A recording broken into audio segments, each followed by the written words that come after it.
And if they're not really willing to make the change, then it's not going to happen, no matter how much the person on the other side is saying, you really need to drink more water. Welcome to the Manders Mindset Podcast. Here you'll find both monologue and interviews of entrepreneurs, coaches, healers, and a variety of other people, where your host Amanda Russo will discuss her own mindset and perspective, and her guest mindset and perspective on the world around us. Manders and her guests will help explain to you how shifting your mindset will shift your life.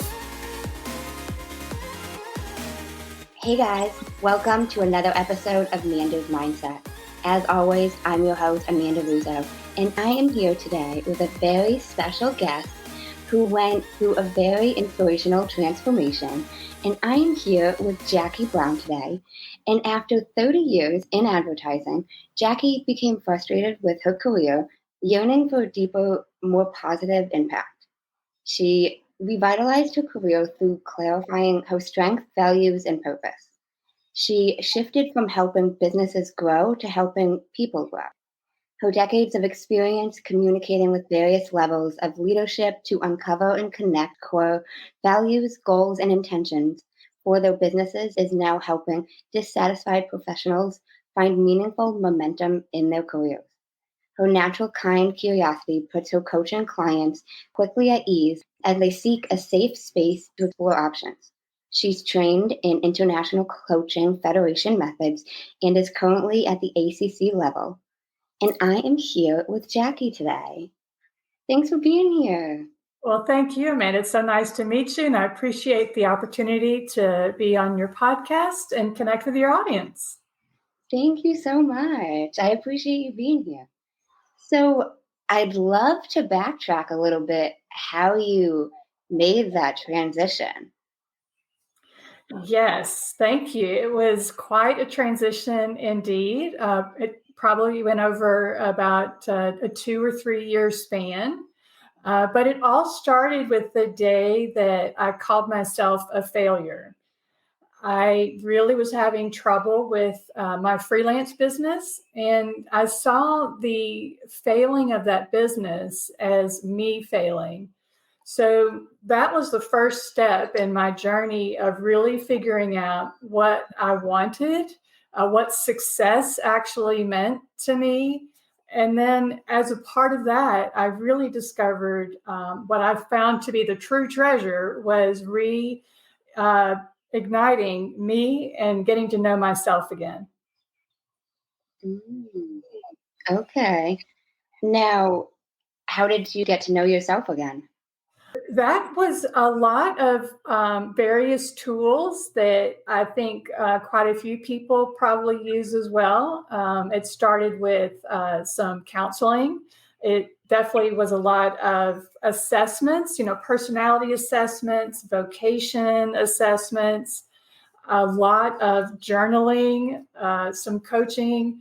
And those over time really did start to highlight how much I had grown and changed and really didn't even realize it. I think a lot of us, it's spring right now, and we might see weeds starting to get in our garden, but we just pass by them on the way to the car thinking that we'll get to them pretty soon. But before we know it, the weeds have just choked out the garden, and everything that's beautiful is now just covered in weeds. And I really see that is what happens to a lot of us in our daily lives and our careers, that the daily grind can really just become overwhelming and start to camouflage who we really are. So by taking the time to pull out those weeds, then we can really start to see the garden that's been laying there underneath this whole time. Okay.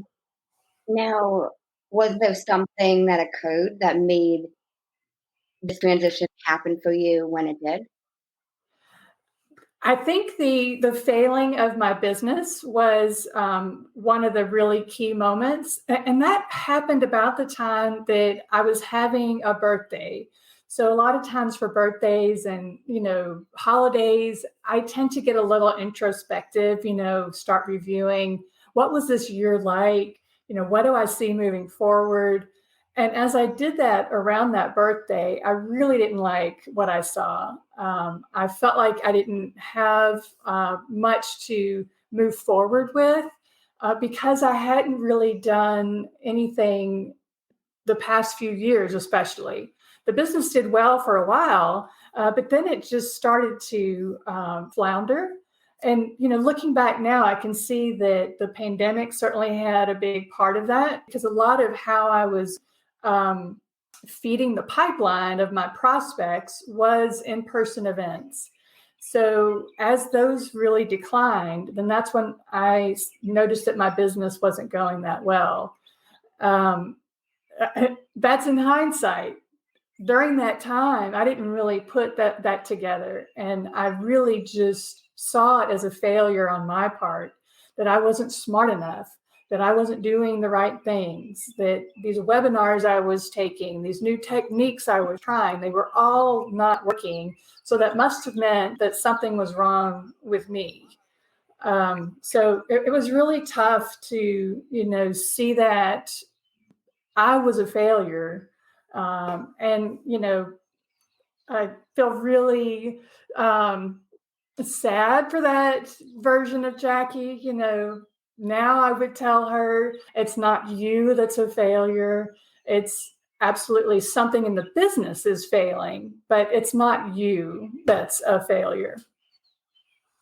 Mm. Now, how did you come to realize that it wasn't you that was a failure? Wow.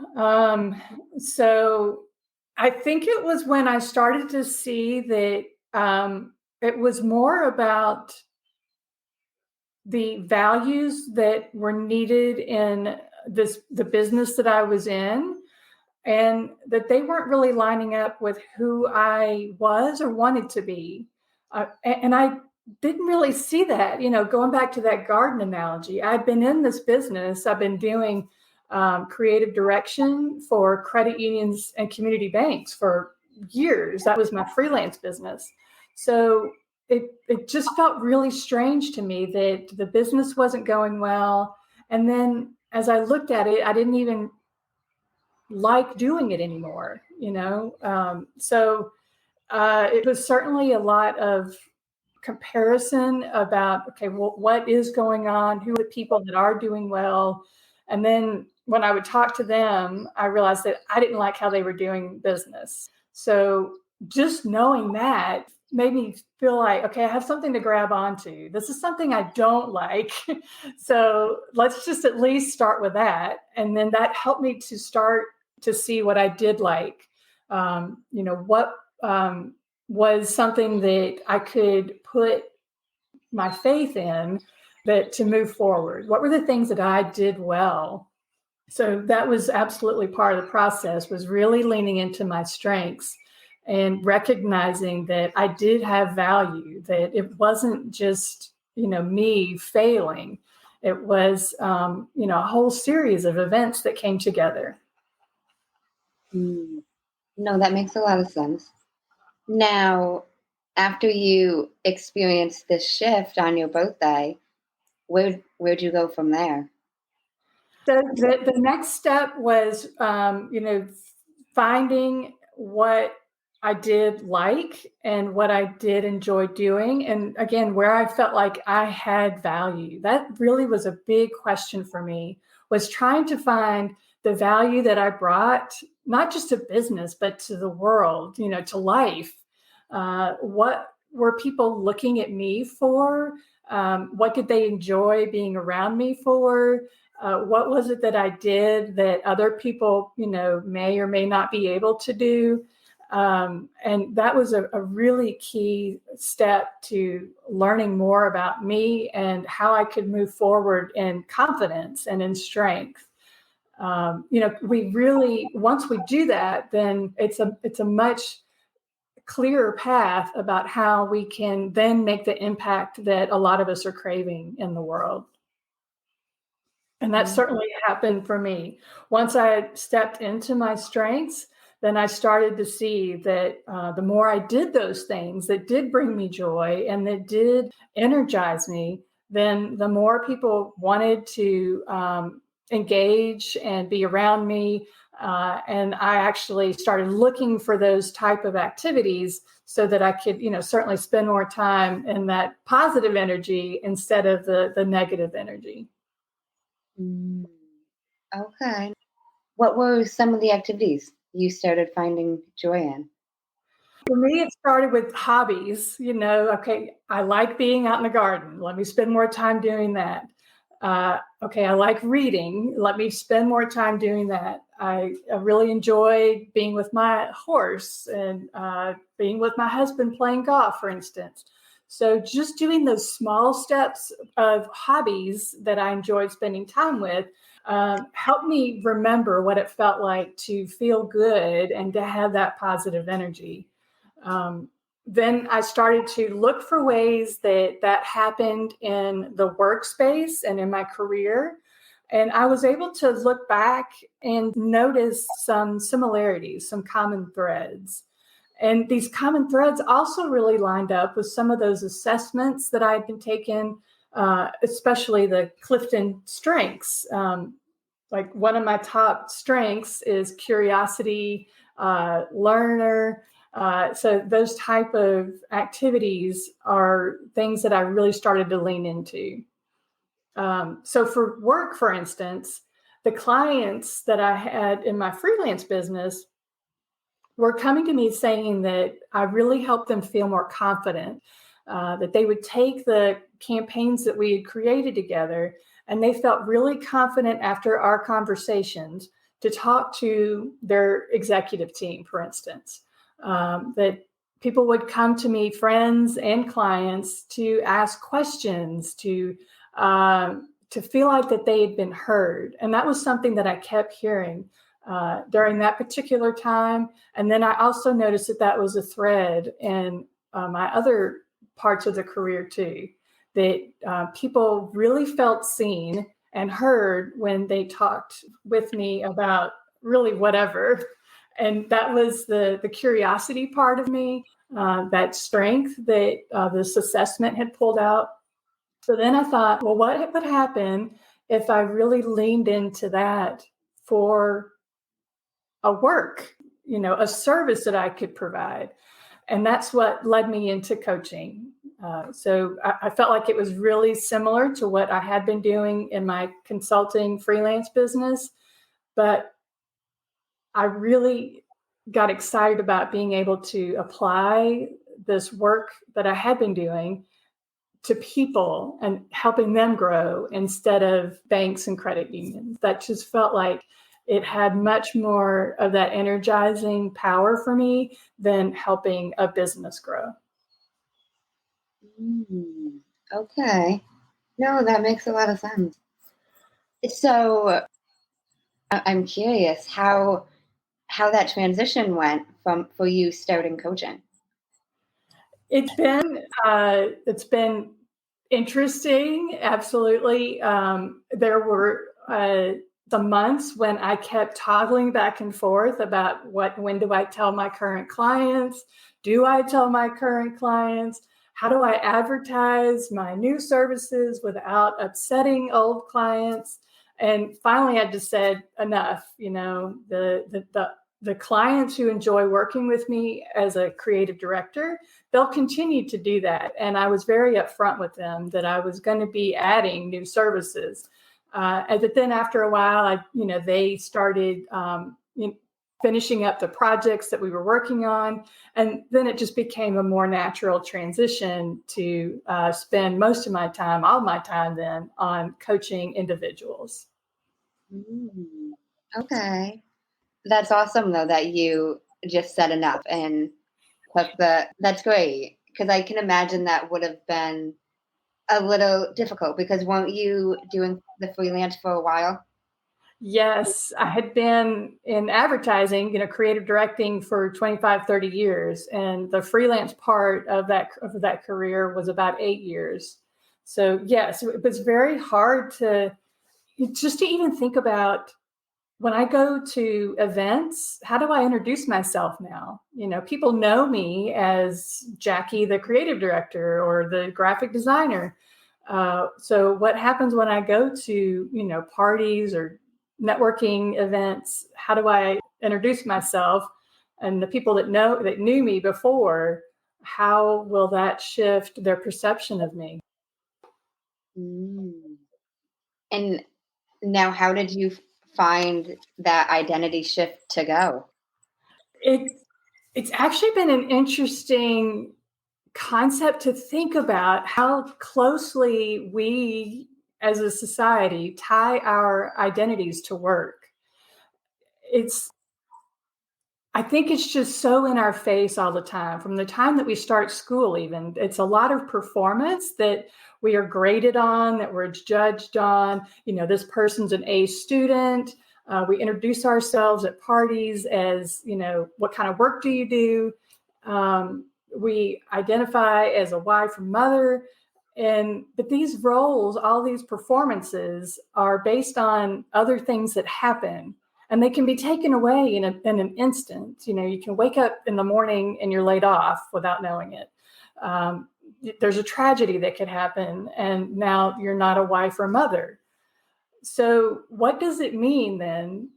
Who are we if we are not these roles? How do we then define ourselves when we're at a party or we go through a big transition like a career? So I'm really curious now about a purpose-driven identity or character traits. Even just thinking about, well, how do I introduce myself now if I don't think about that performance-based or work-based identity? I love that. No, it's so true. And I feel like even nowadays, so many people, when you're first meeting people, one of the first things everybody says is, "What do you do?" You know, Exactly. "What do you do for a living?" And it's Yeah, like there's so much more to that one surface level identity. You know, I I, absolutely. I love purpose driven identities. Hmm. What does that mean to you? Yeah, it's something I'm still, sussing out. That's for sure. For me, my purpose-driven identity might be that I am driven, or I identify, I feel called to help people see the best in themselves. So if that is my identity, if that's how I introduce myself, does that then apply to all sorts of different phases of my life? Does it have to? Can this just be my identity for now? So yeah, I'm definitely still working through that, but I'm just so intrigued about who are we? How do we define ourselves if it's not, hey, Jackie Brown, the career coach? Like you said, there's so much more to me than that. Yeah. Wow. No, I love that. Who are we? It's so, and I like how you mentioned it's changing. Like our identities are so fluid. Just because you identify as one version of yourself today, whether that's career, whether that's even beliefs, doesn't mean you will identify with that tomorrow. Exactly.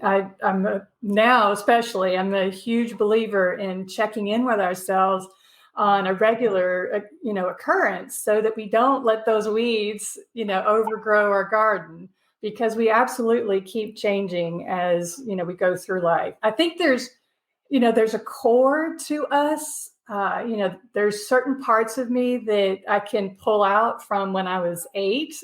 But there are certain things that have gotten sharpened or refined, or I've outgrown them. So yes, it's absolutely, intriguing to me to be exploring what that identity means as we move through life. No, I completely agree. So you mentioned it's important to check in with ourselves on a regular basis. How do you go about doing that? So for me, it's journaling, and it's taking time to carve out the space to be with myself. I think it is absolutely up to each individual for what resonates with them. But it will certainly mean carving time to be by themselves. For some people, it could be, a solo trip once a year, or if it's just mornings that you take a certain week and say, all right, for 20 minutes each morning this week, I'm going to take the time to really reflect on how my values are, what is important to me now. Are things still meshing, with the way that I like to work, with what's important to me? Are those meshing? For instance, that's just one thing we could look at. But certainly it's a great time to be looking at all aspects. How are my relationships with friends and, loved ones? How is my connection with the community? So those are three big areas that I feel like can absolutely change quite a bit without us realizing it. So those check-ins are a great way to just say, yep, things are still going good, or maybe I need to tweak this area a little bit and spend more time, with the community that I really connect to really feel like that I am in that spot of that higher energy as much as possible. Okay. I'd love to backtrack a little bit. And I'm just curious what made you decide now was the time for this transition? You were feeling the failure of your business, and why now? 8 years in. Yeah. I felt like there wasn't any alternative really to move forward with the consulting creative director part. Would have just continued more frustration. For about a year, I tried leaving the financial industry. So I did that. And then I tried working with small businesses for a while. And that didn't help any, both with how I felt about my work and in the revenue. I was able to get more projects. And by doing that, that actually helped me see, okay, I could generate more revenue here, but I'm still not feeling like the work is the work I want to be doing. So around that time, I came across a book that has now become one of my most recommended for especially people who are in their mid-career. And it's From Strength to Strength by author C. Brooks. And in it, he really brings up this fascinating change in our brains between fluid intelligence and crystallized intelligence. And that really helped me see that the change that was going on in the work I wanted to do, or the work I didn't want to do, was there for a reason. So the fluid intelligence is the part of our brain that really goes into generating ideas quickly. When the fluid intelligence is really high and active, then we're really more into the trends and being on top of the latest updates, for instance, really working quickly to come up with new ideas. So that is really strong in our 20s and 30s. And then as we move into our 40s and 50s, it starts to weaken, if we want to call it that. But then there's another part of the brain that actually gets stronger, and that's the crystallized intelligence. And this part is what we most likely connect with wisdom. So we have all this information, all those new ideas all the information that we've gathered through our life is still in there.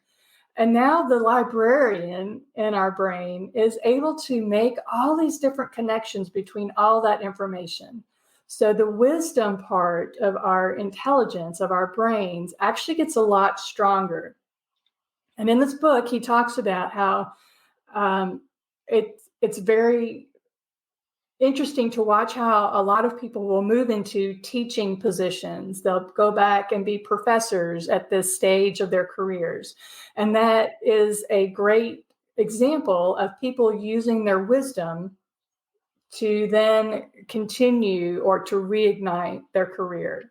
And that is absolutely what I felt like was going on with me, that I had no interest anymore in doing the advertising, marketing, trend watching. I didn't care anymore about design trends like I used to.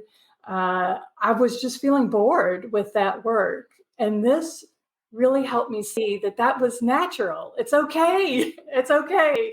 And there are options. There are ways to move into a second half of a career with something completely different. Okay. Wow.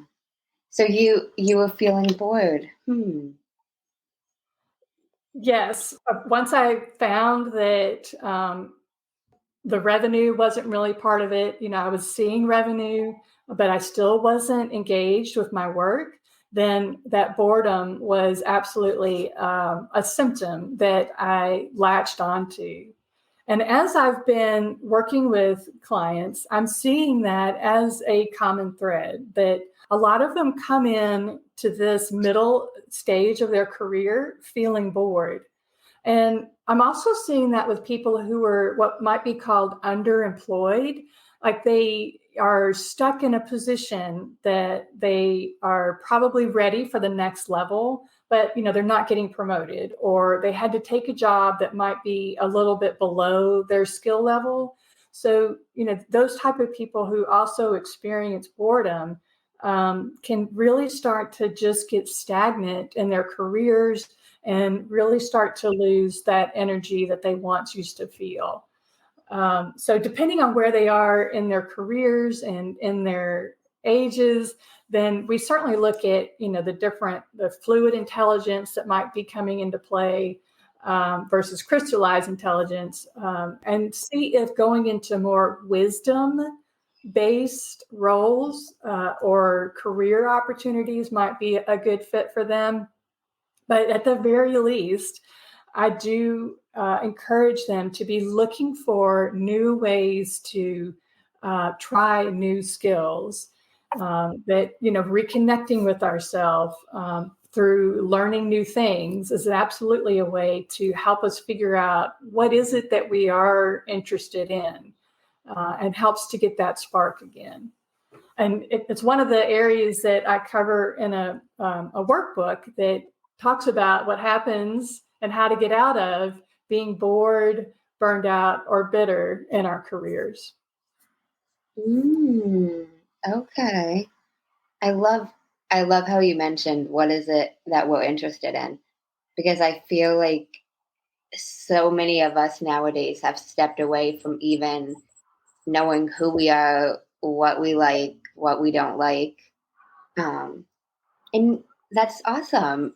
I'm curious what this workbook entails. There are 3 different factors that I think can really help people move through that boredom, burnout, and bitterness. What I see is a lot of times people will really get almost that victim mentality. It's a lot easier to blame the organization or the economy or anything else. But a lot of the time we can make a big impact on our careers and that stagnant feeling if we find ways to take control of the aspects of our life that we can have a part in. And that is reconnecting with ourselves. That's the first one. Reconnecting with our purpose is the second one. And then reconnecting with the community. And here, community doesn't need to mean like your whole town or your neighborhood. It means being a part of something that's larger than ourselves. By doing that, then I see it happen to me, and I see it in my clients, that by being a part of a group and helping other people, then things absolutely start to get lifted. So the workbook goes into those 3 areas and has different questions, basically journal prompts for people to really look at how they can reconnect with themselves and discover what it is that brings them that positive, higher energy. And then, what they feel like their purpose might be for this stage of their life, and then how they can connect with other people a little more or deeper, so that, again, they can feel that spark and then keep it moving. Wow, that's awesome. Okay. Now, is this workbook, would you say it's designed for anybody? Yes, I think it works well for people who are bored, burned out, and bitter in their careers and in their workplace. It's for people, especially who are not afraid to do some of that self-discovery, to take that time to carve out the solitude, being able to hear what's going on inside and really look at where they are and how what they're doing can impact their situation. So yes, I think it's great for people who are in the workplace. Awesome. Okay. And now, is this a free download that the listeners can get? Absolutely. Yes, it's free. And we can share the link, ck.shiftingsuccess.com/boost. Okay, perfect. And I'll put that in the show notes for you guys to click directly. That's awesome. Great. So Thank you. I would love to backtrack and get into what type of coaching you got into when you made this transition. So, as I was thinking about coaching, there are a million different ways to go about coaching. And I started looking for a path that would be recognized by corporations. And not that I wanted to go into coaching at a corporation, but because there were so many different options, I felt like if there was one or two that were recognized at the corporate and government level, then that to me kind of gave it some credibility.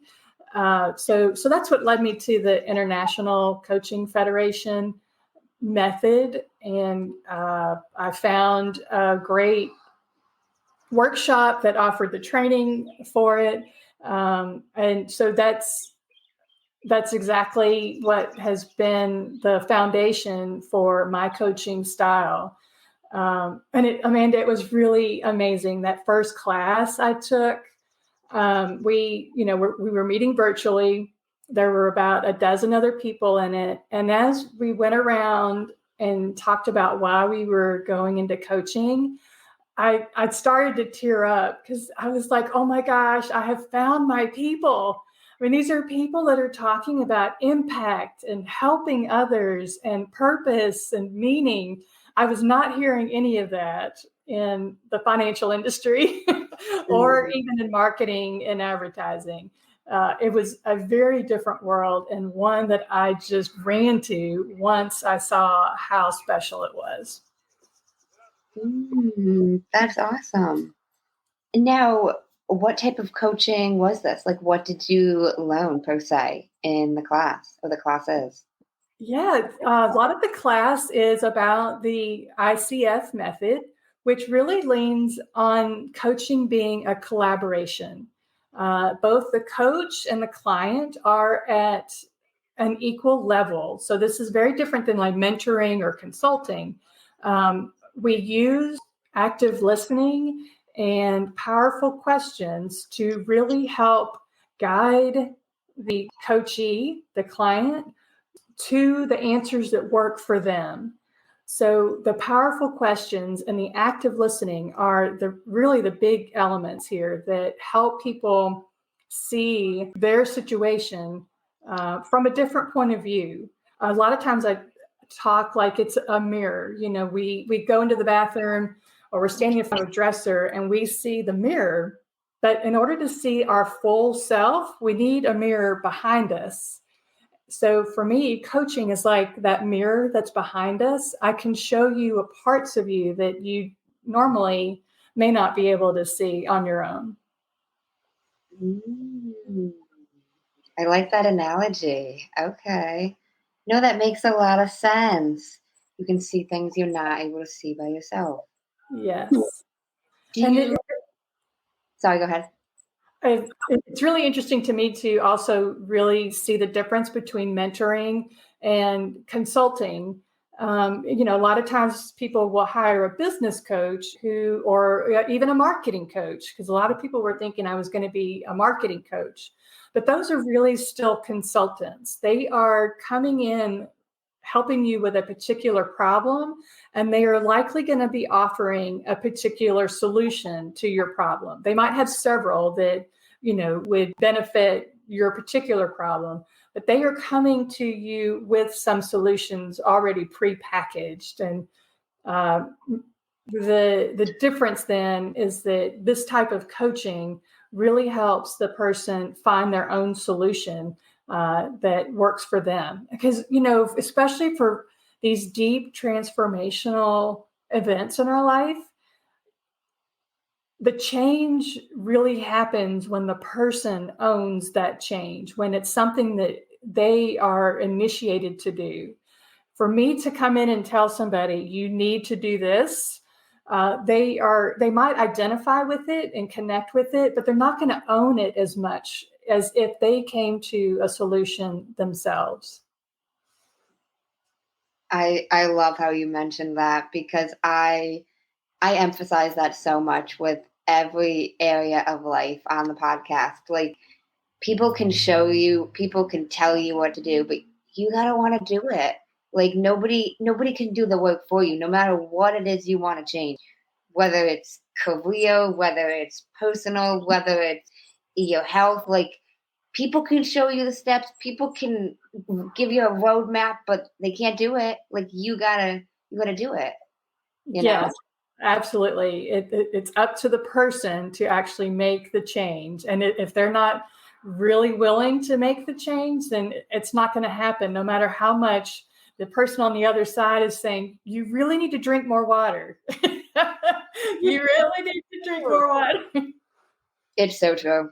It's so true. So you mentioned asking powerful questions. Do you have any examples of like some of the questions you might potentially ask? So one of my favorite ones to start with, especially in the career space, is, what does success look like to you? Because a lot of times people really default to what society defines success as. So they feel like that they aren't successful, but they may not really understand what it means to them, really. Does it mean a fancy car? Does it mean an Instagrammable vacation? Maybe success for them means that they are making a different kind of impact than what society might deem as successful.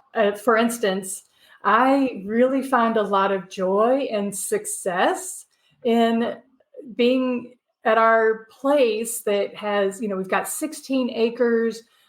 So we've made some very clear decisions about what we do and don't do, our vacations or not, or, where we spend our time, because we really enjoy our place. But then that means that we have to do a lot more upkeep and the maintenance and whatever else might need to go on. But for some people, the fact that I don't go on fancy trips might mean that I'm not as successful as other people, because I'm not doing those Instagram vacations. So going back to the question, what does success look like for you, is a great way to start it off.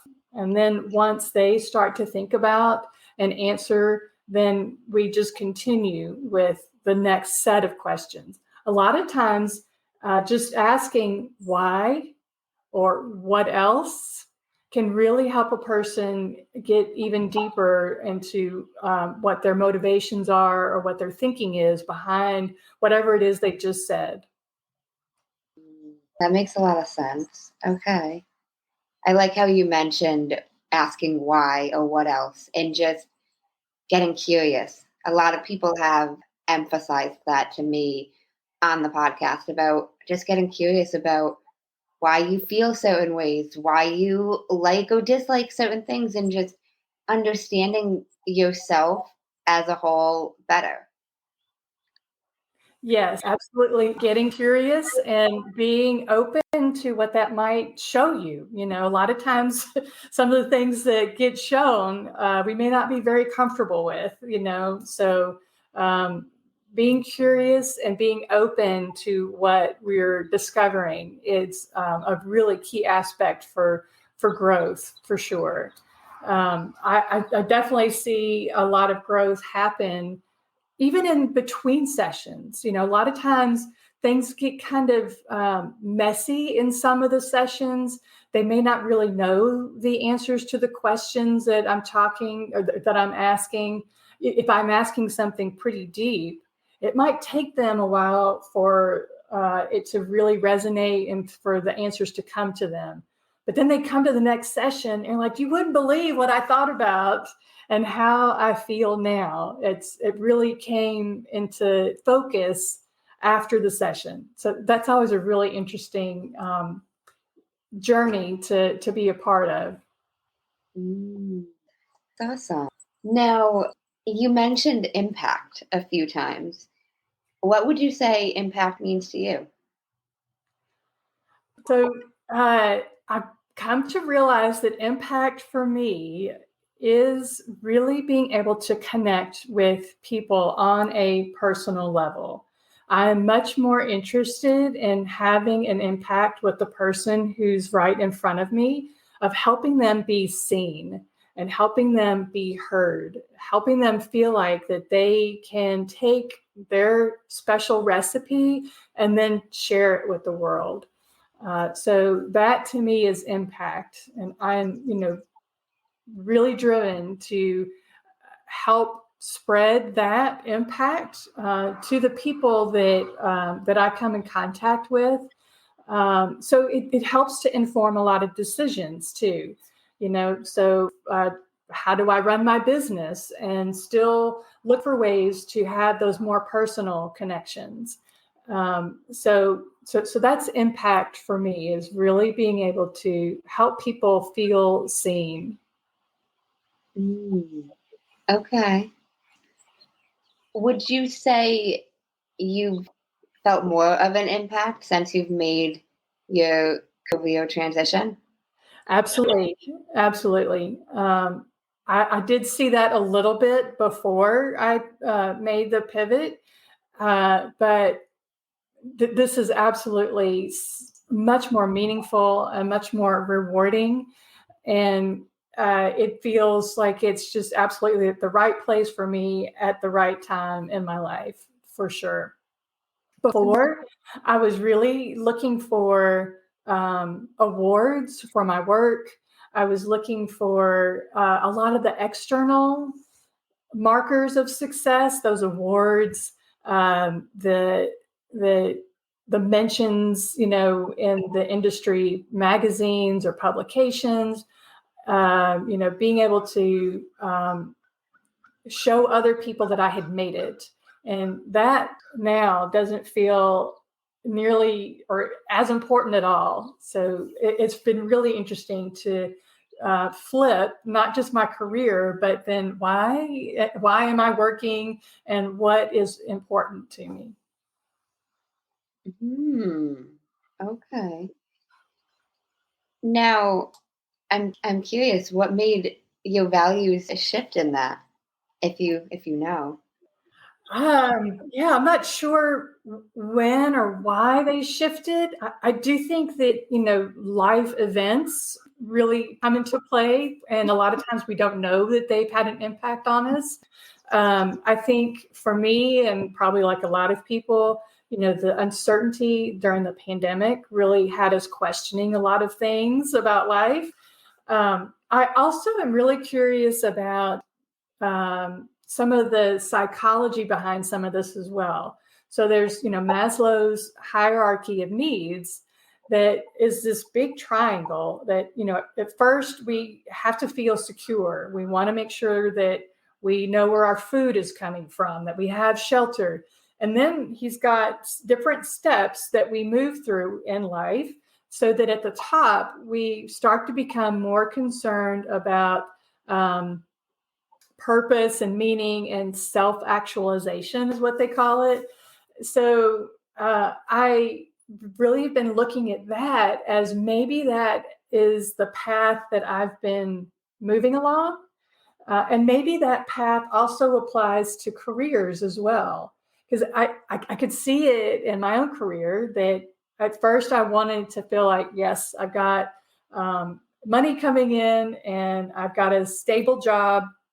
Then I wanted to feel like I belonged. And that's another step in this hierarchy. So it's really intriguing to me to think about, is this just a natural phase that's going on that people who are feeling that they've reached certain levels of that traditional success are now just naturally looking for what else is there? What kind of meaning, what kind of purpose can I make? What kind of impact can I make? So it might be a natural progression. That's what I'm seeing in my research. So I'm definitely curious about learning more into that area. Okay. No, that makes a lot of sense. So I'm curious what your coaching looks like. Do you do individual coaching, group coaching, and how do you help your clients?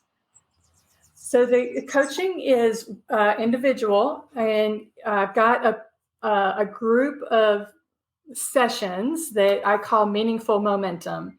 And this is a framework that I see my clients move through. And as we talked about before, it's not steps that they have to take, but it helps them see some milestones that typically happen so that they know in a group of 6 or 8 sessions, we will likely see that this will happen, that they will discover more about who they are. They will be able to reflect about their own values.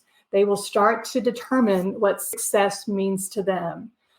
So those are typically the milestones that people who come to me in their mid-career looking to reignite, to get out of that stagnation phase, that's typically what's happening. We definitely leave the sessions open so that the client comes in, especially got something specific they want to talk about and work on that day. But again, over these 6 or 8 sessions, we typically see a pattern emerge where people come in feeling stuck, and then they come out with some meaningful momentum, is what I call it, as they move into whatever's next. Sometimes people come in knowing that they want a job change. I'm so tired of this job. I'm ready to be done with it. Help me find something different. What can I do next? And a lot of times when they get to know more about who they are and what they really enjoy doing, they're able to find ways to do that may not necessarily mean that they have to leave that job, because that job might actually help them with their security, and it might actually, help with a lot of the practical things that are going on. But we're able to do the work. They're able to do the work that leads them to finding that more positive energy, that impact and purpose, without really having to make a lot of shifts. So you don't have to burn it down in order to really feel like that you can move forward and do so with your version of success using your strengths. Okay. Wow, that's awesome. Thank you so much. So I typically end my podcast with 2 segments. Have you heard of a man named Jay Shetty? I have, yes. So he has a podcast called On Purpose, and he ends with these 2 segments, and I've started incorporating them. The first segment is called The Many Sides to Us, and each question has to be answered with one word. Number 1, what is one word someone who is meeting you for the first time would use to describe you as? Attentive. Number 2, what is one word that someone who knows you extremely well would use to describe you as? Wise. Number 3, what is one word you'd use to describe yourself? Curious. Number 4, what is one word that if someone didn't like you or agree with your mindset, they would use to describe you? Pollyanna. Okay. Number 5, what is one word that you're embodying right now? Presence. Okay. The second segment is the final 5, and these can be answered in up to a sentence.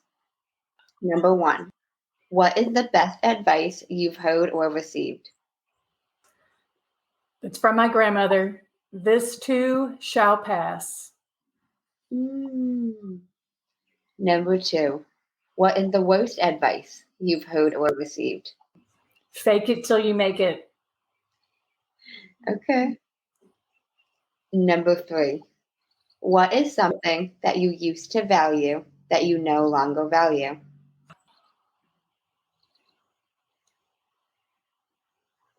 The opinions of others who aren't in my immediate circle. Okay. Number 4, if you could describe what you would want your legacy to be, as if someone were reading it, what would you want it to say?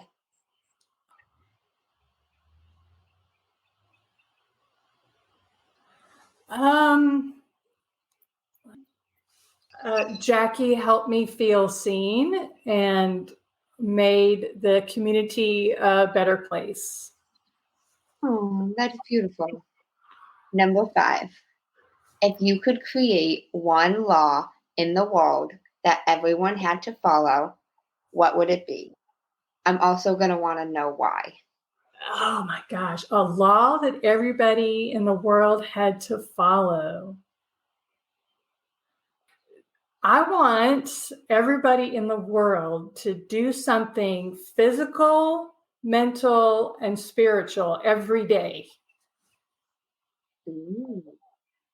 Why? And the why is if we all did that every day, if we moved our bodies, we took time to think, and we took time in meditation, prayer, being grateful for our higher, to our higher power, then I think the world would be a better place.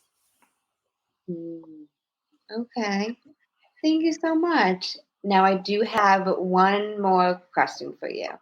Okay. Can you share with me and the listeners some of the resources that you utilize consistently to help you remain successful? Oh gosh. Journaling is one of mine. I've been journaling since I was probably 8. So that's absolutely one of my go-to resources.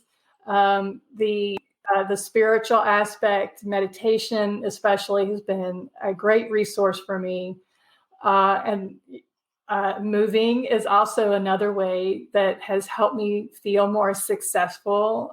When I do those things consistently, and connect with the people who are part of my community, then absolutely I feel more successful.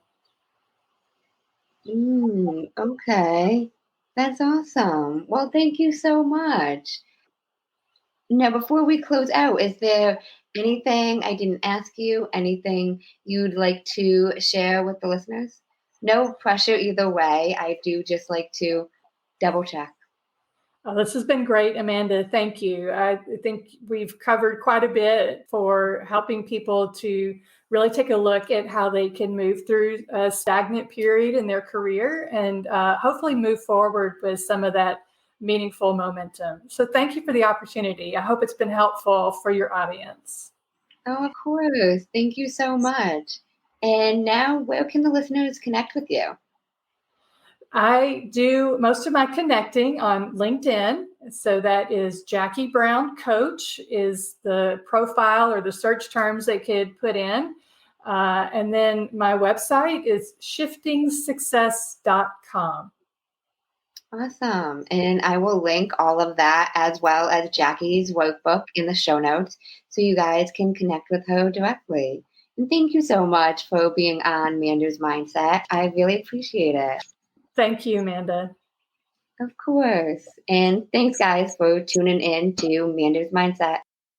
Hey, guys. Mander's here with a few key takeaways with my awesome convo with Jackie. And now, one of my favorite things that she touched upon that a few other guests have touched upon as well is to get curious and to ask yourself questions. Getting curious and asking yourself questions is the best way to go deeper and to truly understand yourself, understand what you want out of life and what life even means to you. And a really key question she asked is, what does success look like to you? What does success mean to you? Now, that's different for everybody.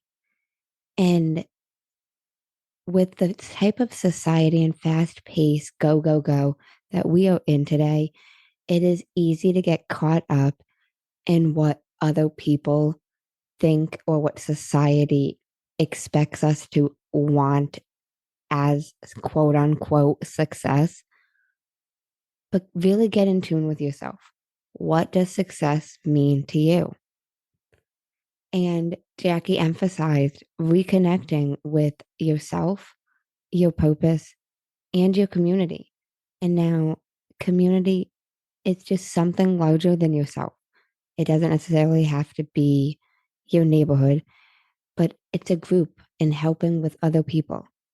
And if you've been feeling bored, burnt out, bitter in your life, in your career, be sure to check out the show notes and grab Jackie's free workbook at the link in the show notes. And thanks, guys. In case no one told you today, I'm proud of you. I'm rooting for you. And you got this. As always, if you enjoyed the show, I would really appreciate it if you would leave me a 5-star rating, leave a review, and share it with anyone you think would benefit from this. And don't forget, you are only one mindset shift away from shifting your life. Thanks, guys. Until next time.